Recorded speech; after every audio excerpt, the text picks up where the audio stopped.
Hi, everybody. Stefan Molyneux. I'm here with William Ottman, aka Bill. He is an American internet entrepreneur and freedom of information activist based in New York City, best known as the CEO and co-founder of Minds. Bill, thanks for taking the time tonight. Thanks for having me, Stefan. It seems like kind of an opportune time to be talking about all this kind of stuff. But why don't you take me back a little bit to help me understand how you got started with Minds, what the initial impetus was, and seed funding and partners in arms and so on.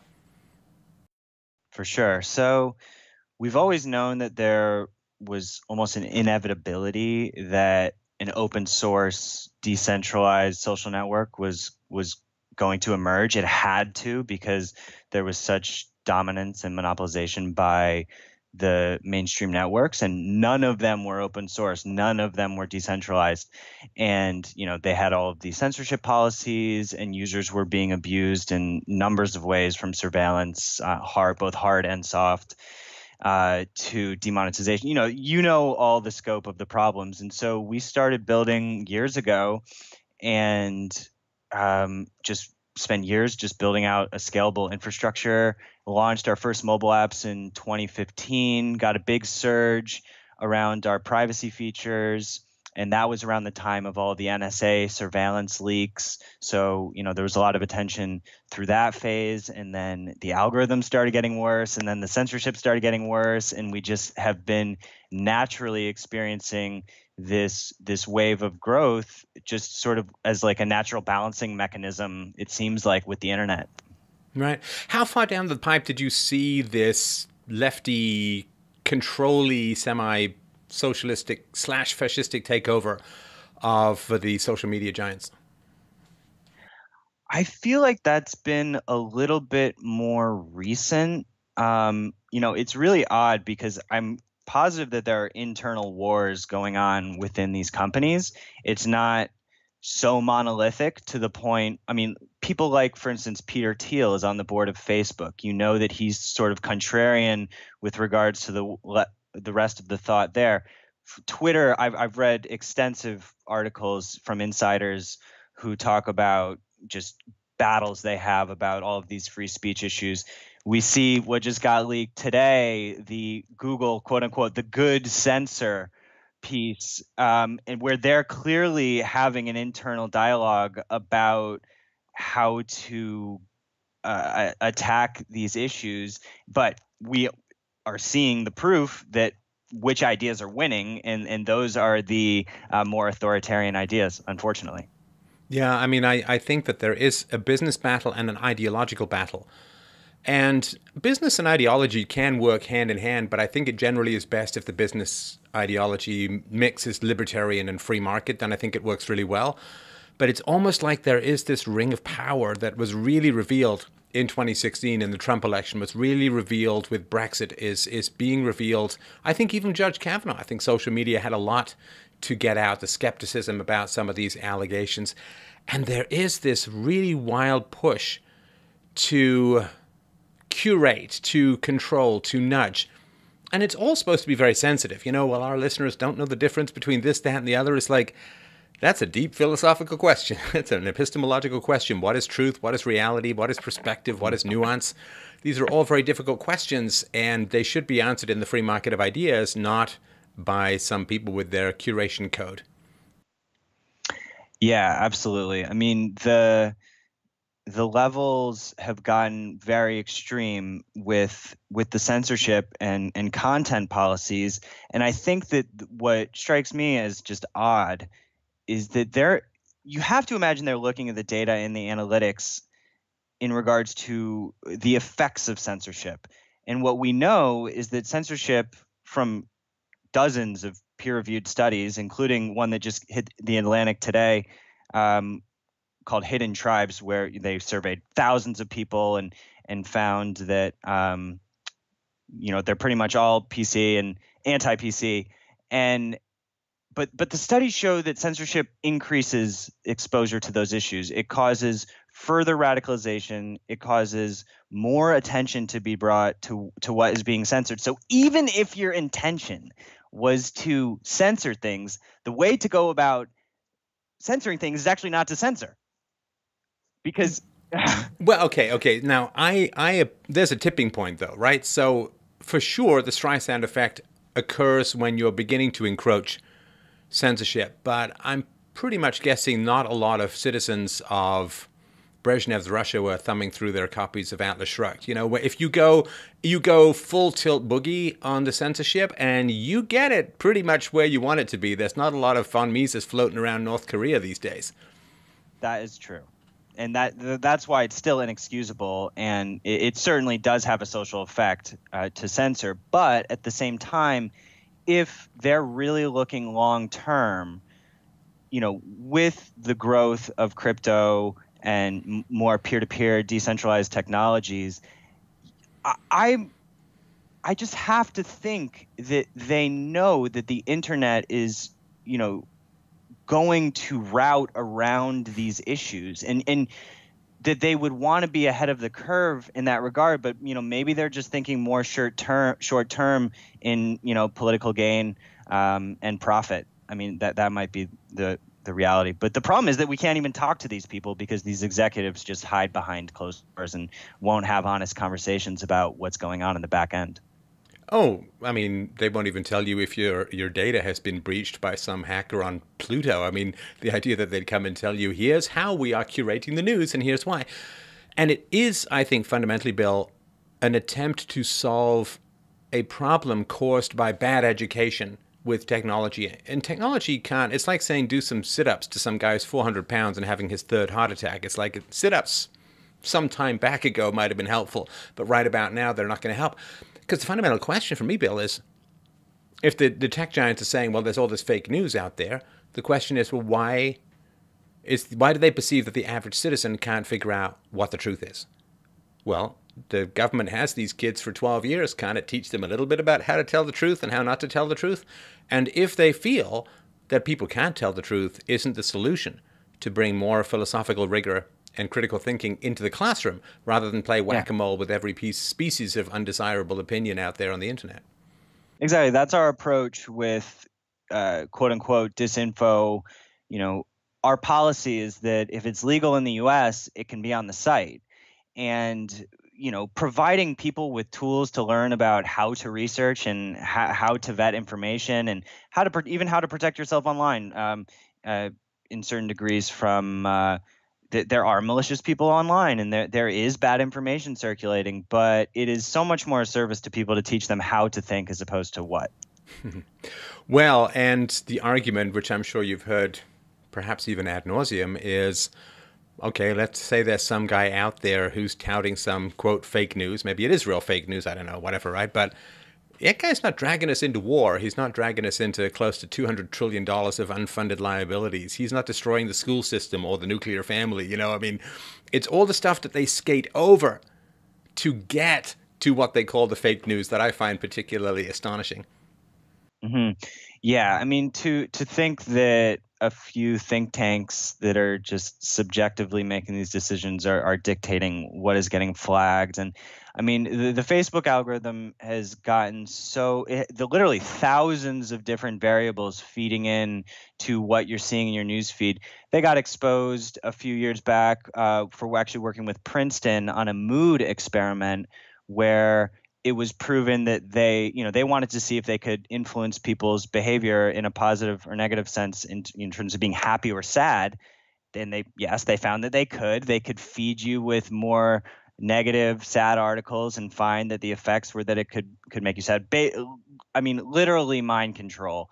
And then they later apologized for that. And so, and then, in the Zuckerberg testimony, they point blank asked him, are you looking at studies of, dopamine and, addiction, and, are you targeting users in this way? And he just completely denied it. And it just for him to deny that they aren't having very high level data analytics experts and studies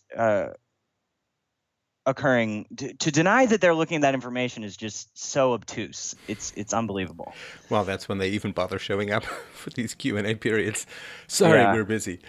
Now, this to me has happened before in history, and I go particularly to the Gutenberg press and the translation of the Bible into the vernacular and the spread of that throughout Christendom, particularly, of course, in Western Europe and Central Europe as well. And before we had this kind of monolith of the media, I sort of idly sometimes look back in history and say, what would it have been if there had been social media around the time of McCarthy, right? So McCarthy trying to root out all these communists. Now McCarthyism has become a symbol for fruitless, paranoid witch hunts, which it technically wasn't at all. I mean, there were a lot of communists in probably still are.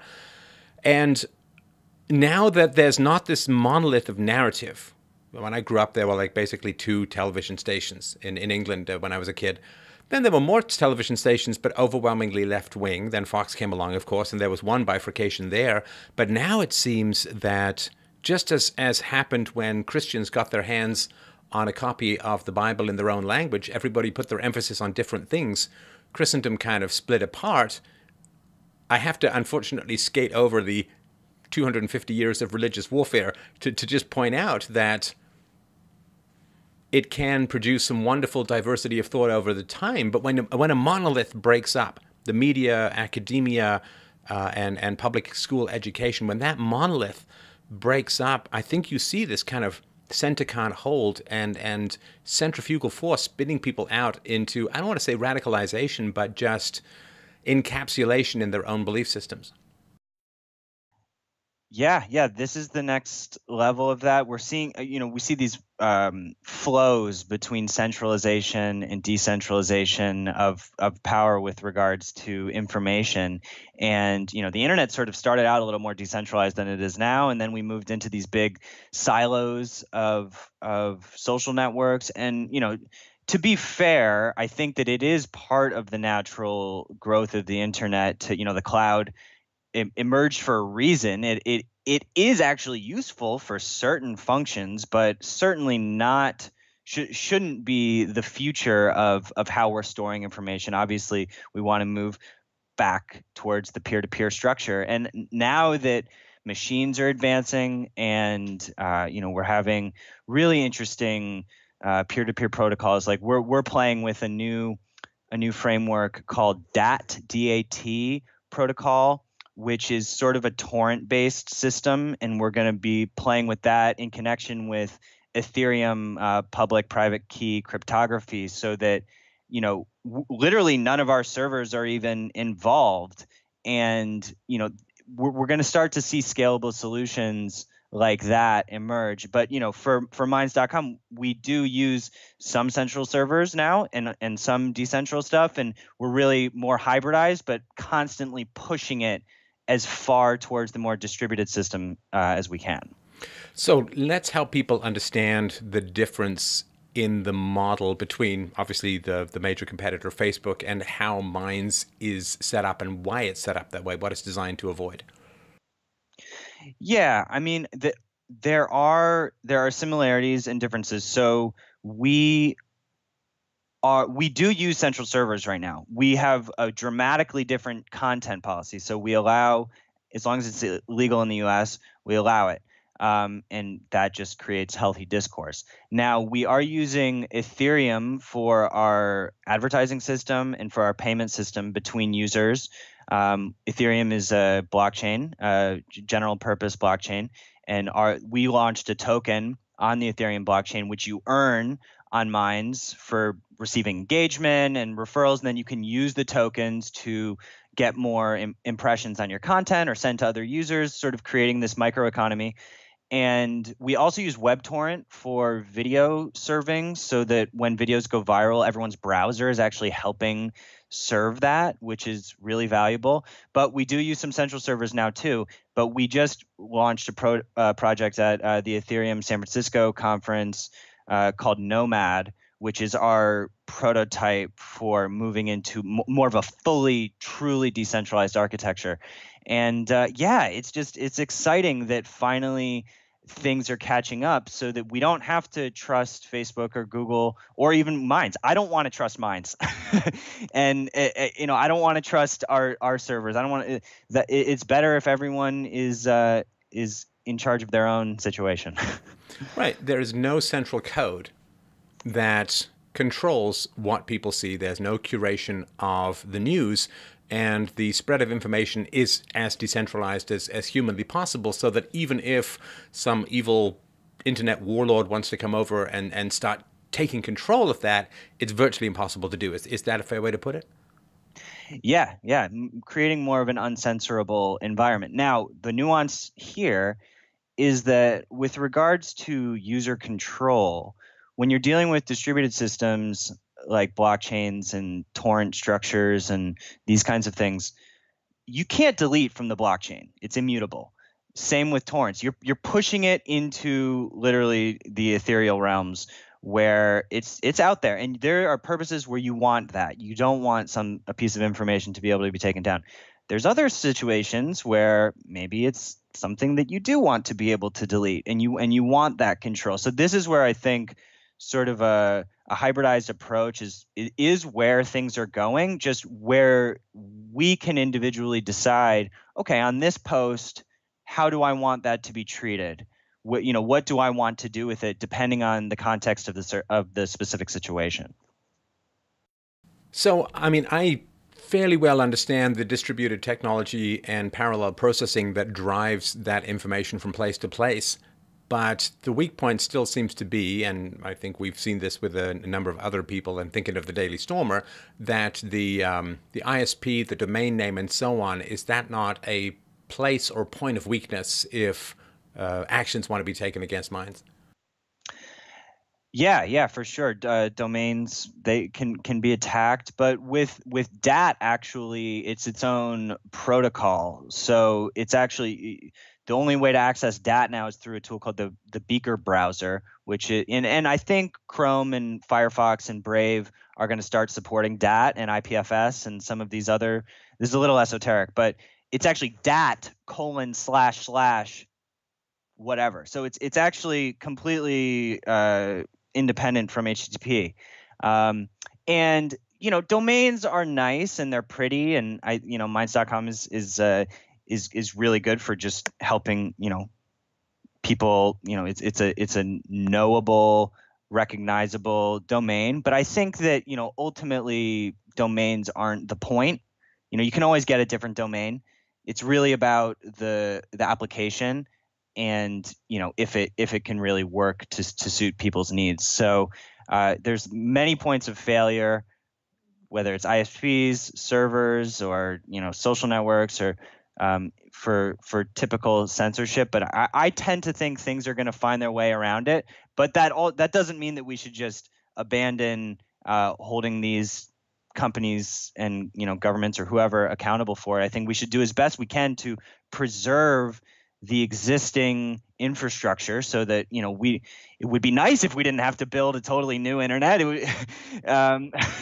It's kind of reinventing the wheel. I always I say this a lot, but it's just like, it's so obnoxious to me that Google and Facebook and Twitter and all, literally, they're all proprietary. None of them share the source code of their main applications. So they've forced companies like us and a lot of other really cool emerging alternative projects to rewrite what they've already done a pretty good job of designing. I mean, Twitter and Facebook and Google, like, it's cool software, but it's totally secretive. And so as opposed to having us build on top of them and taking society forward in putting our mental energy into something even more productive, like a cool phrase in the open source world is standing on the shoulders of giants. Like, we're constantly building upon the great ideas of people in the past, and they're basically not allowing us to do that.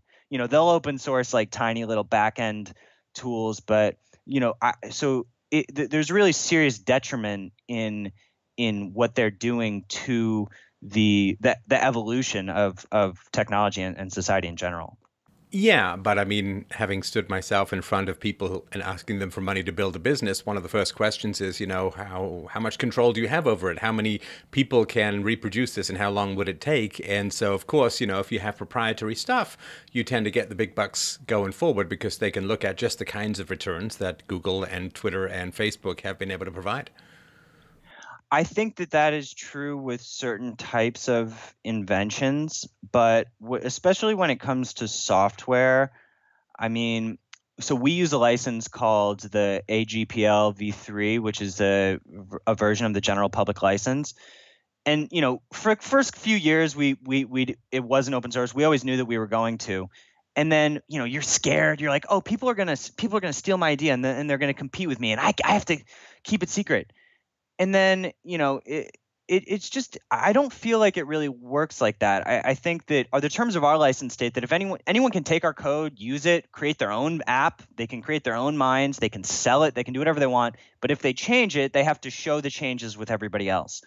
And that allows them to be commercial. It allows us to protect ourselves so that they're not getting too much of an unfair advantage over us. And that's really the difference between a free software license and a typical open source license, or like a public domain, where people can just take it and do whatever they want with it, including keep it secret.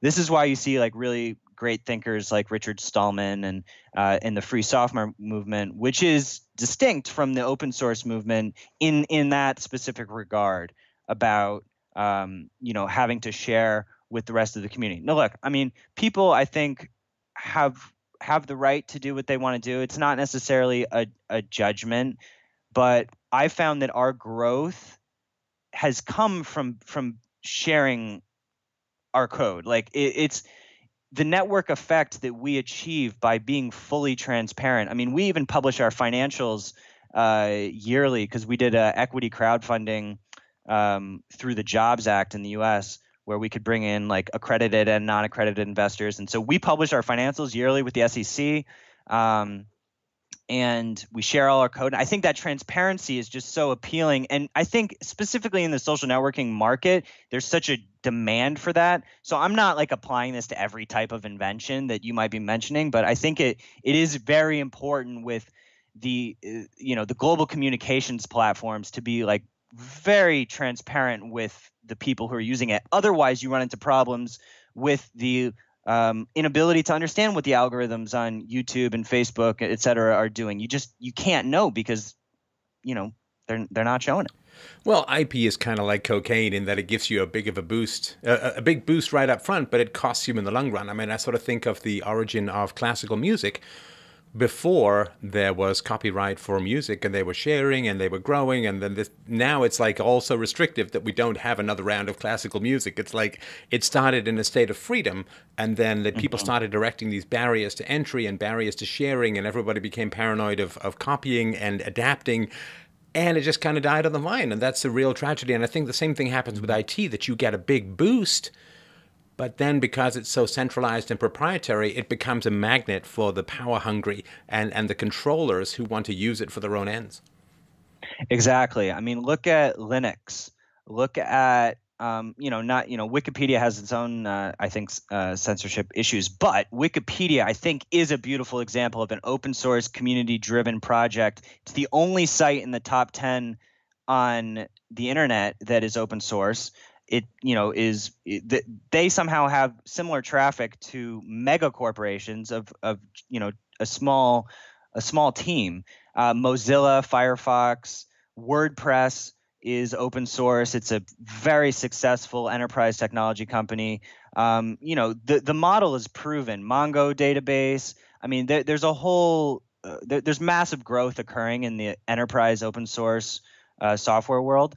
And so I think it's sort of proving itself. And yeah, I mean, I completely agree. There's with music, there's a really cool documentary called Everything is a Remix, which sort of goes into, I mean, it's sort of hard to deny that that's sort of what we're all doing is remixing our experiences and sort of channeling it in a unique way.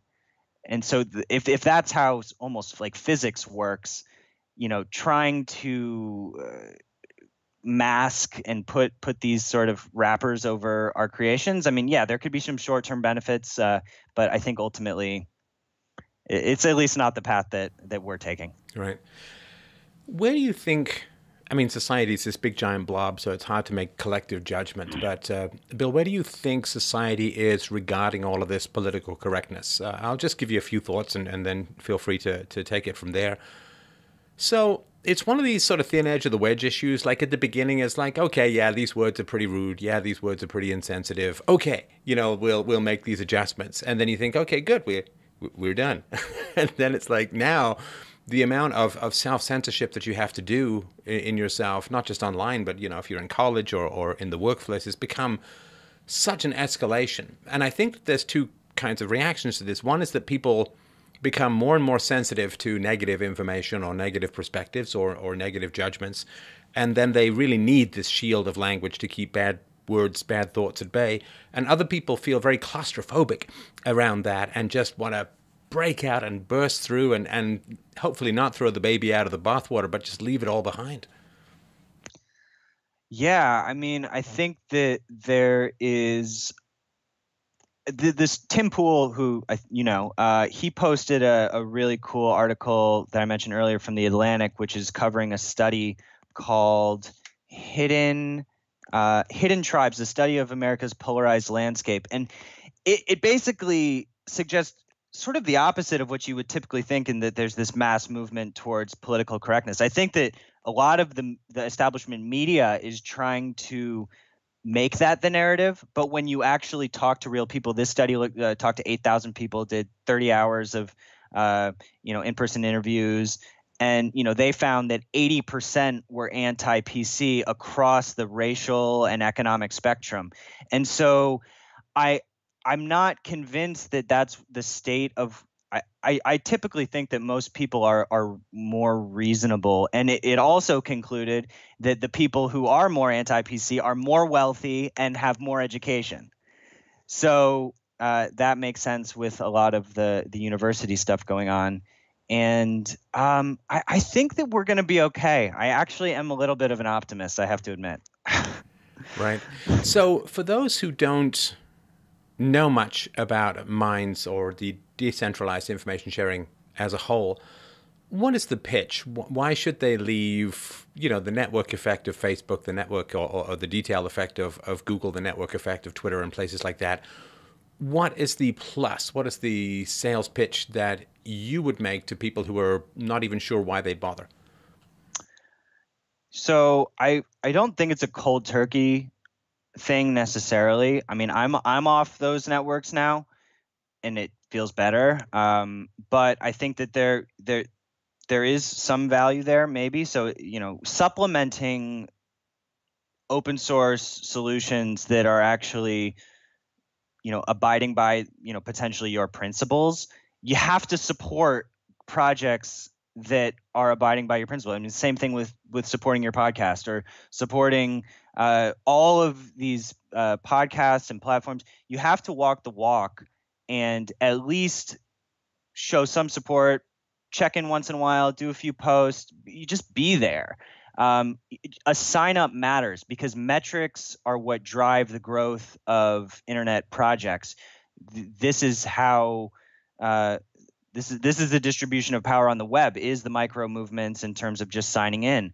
It matters. And then, additionally, what I would say is you could spend years on Twitter or any of these platforms, especially if you're not an influencer, and literally not have many people hear you and not grow. And we created a system that's specifically designed to help people be heard, which is so you can when you sign up, you start earning tokens. You get some just for signing up, and one token will give you 1,000 views.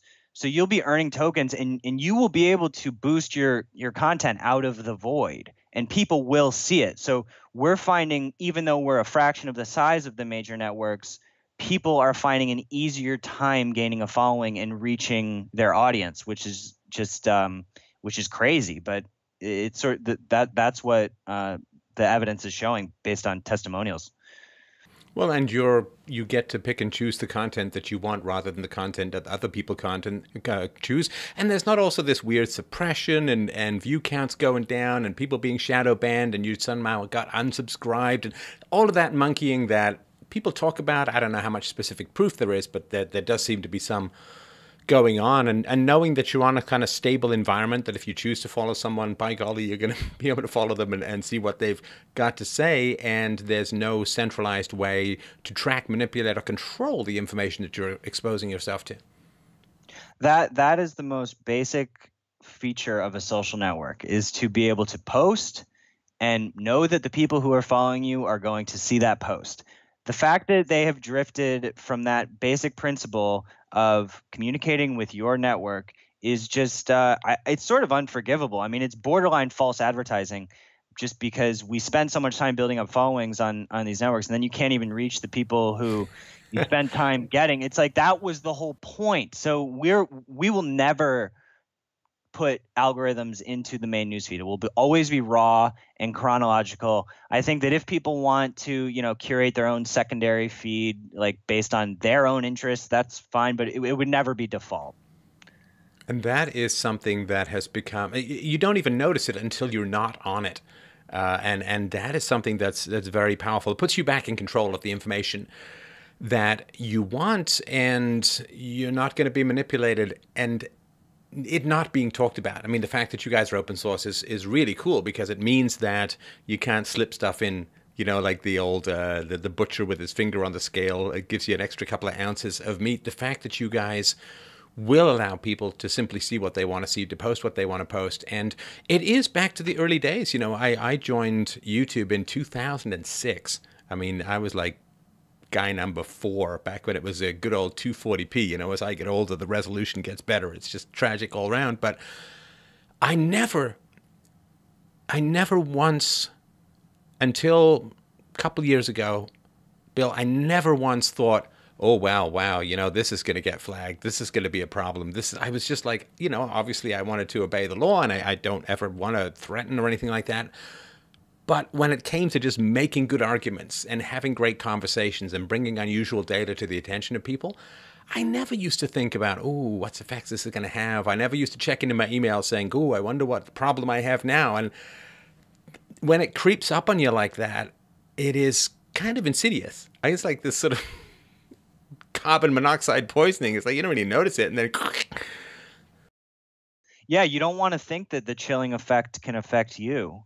But then when it's your platform that is at risk, it's really scary when it starts creeping into your own head, and that's why we're just trying to get the power out of our hands, so that we don't have to worry about that. And the other thing I want to mention is just with regards to content and nuance and comedy. I think that the biggest issue, comedy or whatever subject, that when the algorithms have control, what's happening is that the AI and the algorithms are just sweeping the content, and they're looking for all kinds of triggers, and it's just, they've decided that the fallout is worth it. And so literally the machines are in control. And yes, there's humans controlling the machines, but the humans have decided that they, in order to achieve this environment that they deem appropriate and safe, they're willing to have that fallout. And but in terms of AI being able to understand nuance of speech and sarcasm, and it's just not we're not even close. So that's why we take everything on an individual basis. I mean, obviously there is malicious behavior, and there is illegal stuff. There's stuff that it's not like spam attackers, like certain violent threats that actually pass the Brandenburg test. The Brandenburg test has to do with the imminence of a violent threat and the specificity of a violent threat. That's what the Supreme Court talks about. And so as long as it is not an imminent, specific violent threat, it actually passes the Supreme Court's test. But I think that in regards to censorship, like humans have to look at it in order to understand, and it does matter. Every individual takedown matters. And so if you are existing in a policy where literally half the content on your site is against the terms, then the amount of overhead that Google and Facebook and Twitter have to censor, they have so much stuff that's against their terms. They have to hire thousands and thousands of people to be policing that. So it's just not even feasible and or intelligent to be operating in a system like that.